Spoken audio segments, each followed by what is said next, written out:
இதுன்னு காயத்ரி எத்தனை வருஷத்தின்னு தெரிஞ்சுக்கணும். அதை ஜபிக்காம விடவே விடாது. அதனாலதான் பல குடும்பங்கள் கெட்டு போயிடுச்சு. அவன் வேற எல்லாம் நன்னா இருக்கும், ஜாதகத்தை பார்த்தா ராஜயோகம் இருக்கும், தரித்திரனா இருக்கான், காயத்ரி விட்ட பாப்போம். அதுதான் காரணம். காயத்ரியை விடவே விடாது. காலையில் நின்றுதான் பண்ணணும். திஷ்டே பூர்வாம் ஆசீதோத்தராம் சஜ்யோதிஷோ தர்சனாத்வாத்யதா. சந்தியோபாசனம் சரியா காயத்ரி பண்ணுங்க. மறதி இருக்கா பாருங்க. மறதி இருக்குங்கிற மரணம் சஞ்சாவனத்தை விட்டவன். காயத்ரி ஜபிக்கிறவன் இருக்கிற தெருவில் இருக்கிறவனு கூட மறதி வராது. அப்படிப்பட்ட மகாமந்திரம் அது. அந்த மகாமந்திரத்தினுடைய பெருமையை தேவி பாகவதத்துல அம்பாளை சொல்ல வேண்ட கிரந்தமோலியோ அம்பாளோலியோ காயத்ரி. நித்யம்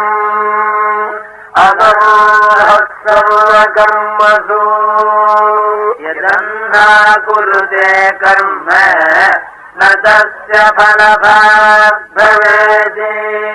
சந்தியோபாசனத்தோட்ட விட்டுவிட்டு ஏதாவது நல்ல காரியங்கள் பண்ணினானியான அந்த கர்ம பலம் இல்லாம போயிடும் நாள். யதன்னா குருதே கர்ம நதஸ்ய பலபாத்பவேதே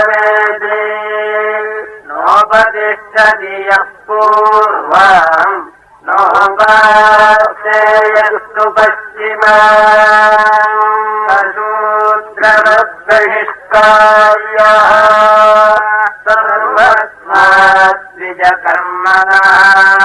அவன் பூணல் போட்டு இருந்தாலும் பூணம் உபநயனமான ஒரு கர்ம உபநயனத்தினால ஏற்பட்ட பயனை அடைய மாட்டான். சந்தியோபாசனத்தை விட்டவன் இந்த பூர்வா சந்திய பশ্চিம சந்தி மாத்தியான்மிகம் இதெல்லாம் ஸ்ரத்தையா பண்ணணும். அது மாத்தியான்மிகத்தாலே ஸ்தூலம் சூக்ஷ்மம் காரணம் இந்த சரீரங்கள்லாம் சுத்தமா இருக்கு. இந்த ஆபகுணம் தூணு ஒரு மந்திரம் சொல்றோமே, அது இந்த ஆபோஷ்டாமயோபுவான்னு 9 பிரிச்சு புரோட்சணம் சிரஸ்ல நடுப்புற எஸ்யக்ஷயாய ஜின்வசான்னு பாதத்துல புரோட்சணம். இத போய் சொல்ற போது ரிஷிகள் சொன்னாள் இந்த மந்திரத்தை முழுக்க சொல்லிவிட்டு கடைசியில ஒரு தடவை மேல புரோட்சிச்சுண்டா போரும்னார் ஒருத்தர்.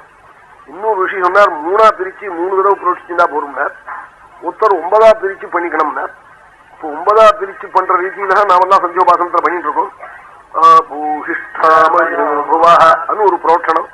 அப்புறம் உடனே தான ஊர்ஜேததாதனான்னு 2வது, மகேரணாய சக்ஷசே 3வது, யோக சிவதபோரதா 4வது. இப்படி புரோட்சணம். இந்த புரோட்சணத்தை 9 எண்ணத்துக்கு நம்ம பெரியவாள்லாம் அங்கீகரிச்சிருந்தாள்னா என்ன சொன்னாலும் இது பலம் ரிஷிகள்லாம் சொல்ற போது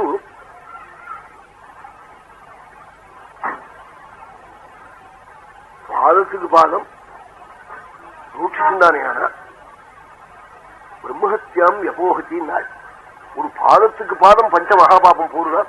அதாவது ஒரு தடவை புரோட்சணத்துக்கு புரோட்சணம் பிரம்மஹத்யாதி தோஷம் பாதே பாதே க்ஷிபே துவாரி பிரம்மஹத்யாம் யபோகதி.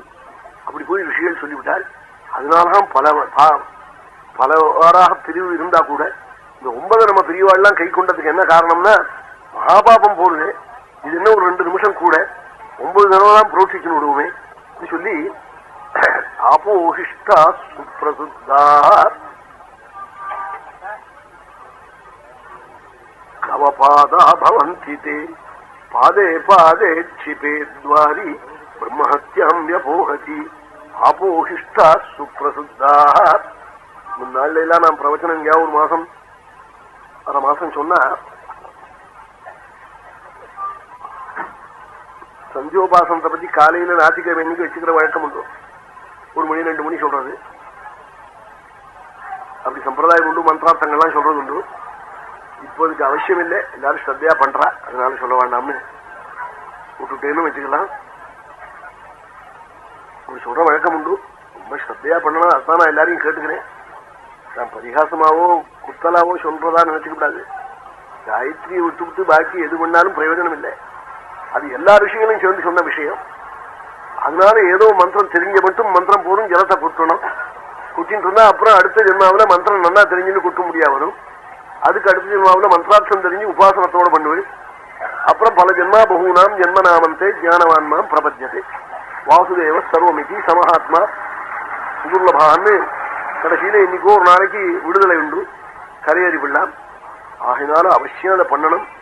இப்படி இப்படியெல்லாம் மந்திரங்கள்லாம் ஒரு மந்திரமும் மகாபலத்தை கொடுக்கக்கூடியதா இருக்கு. இந்த அர்த்தியம், காயத்ரி ஜபம், தியானம், உபஸ்தானம் இதெல்லாம் எப்படி பலவாறாக பிரிச்சு சொல்லியிருக்காள். இதுக்குள்ள தியானம் தான் ரொம்ப விசேஷம். நவகிரக தர்ப்பணம், கேசவாதி தர்ப்பணம். நம்ம ஸ்மார்த்த சம்பிரதாயத்துல நவகிரக தர்ப்பணம் பண்ணி கேசவாதி தர்ப்பணம் பண்றது. வைஷ்ணவ சம்பிரதாயத்துல பகவானுக்கு மட்டும் சொல்லிவிடுவார். ஏன்னா பகவானுக்கு பண்ணிவிட்டா அங்கான்யா தேவதாக பாக்கி தேவதைகள்லாம் அதுக்குள்ள அடங்கி இருக்கு போரும். நம்ம சம்பிரதாயத்துல ஆதித்யன் தர்ப்பியாமி, சோமன் தர்ப்பியாமி, அங்காரகன் தர்ப்பியாமி நவகிரகத்துக்கு பண்ணிவிட்டு கேசவாதி தர்ப்பணம் பண்ற வழக்கம். இதெல்லாம் ஆறாறு என்னென்ன சம்பிரதாயப்படி பண்ணிட்டு இருக்கோமோ அது மாதிரி பண்ணணும். இதெல்லாம் ஸ்ரத்தையா பண்ணினா அதனால குடும்பம் க்ஷேமத்தை அடையும். நம்முடைய ஒரு ஸ்ரத்தை குழந்தைகளை காப்பாற்றும். அவன் கொஞ்சம் அவநம்பிக்கை உள்ளவனா இருந்தா கூட பின்னாடி நம்பிக்கை அவனுக்கு ஏறி போயிடும். அதெல்லாம் மனசுக்கு வாங்கிட்டு விவேகிகள் காலாகாலத்துல குழந்தைகளுக்கு உபநயனம் பண்ணணும். 100 குழந்தைகளுக்கு இப்போ புதுசுவாமிகளுடைய ஏற்பாட்டுல உபநயனம் நடக்க போறதா. அவன் அப்படி எப்படி ஏழை குழந்தைகளை கொண்டு போய் எங்க பண்ண சொல்லலாம். நல்ல முறையில மந்திரங்கள் நன்னா சொல்லி வைக்க முடியாவா பண்ணுவாள்.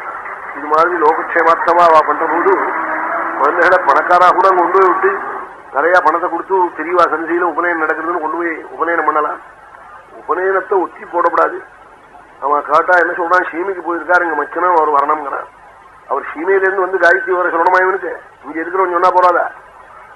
அவங்கிட்ட வரி வாங்கி ஆகணும் இவனுக்கு இந்த சீவி சங்கத்தி. அதுக்காக சீமைக்கு போயிருக்கார் அவர் வரலங்கிறான். இதெல்லாம் சரியான காரணம் அல்ல. அவன் அவர் வரத்துக்கு முன்னாடி பண்றதே நல்லது. அப்படித்தான் பண்ணணும்.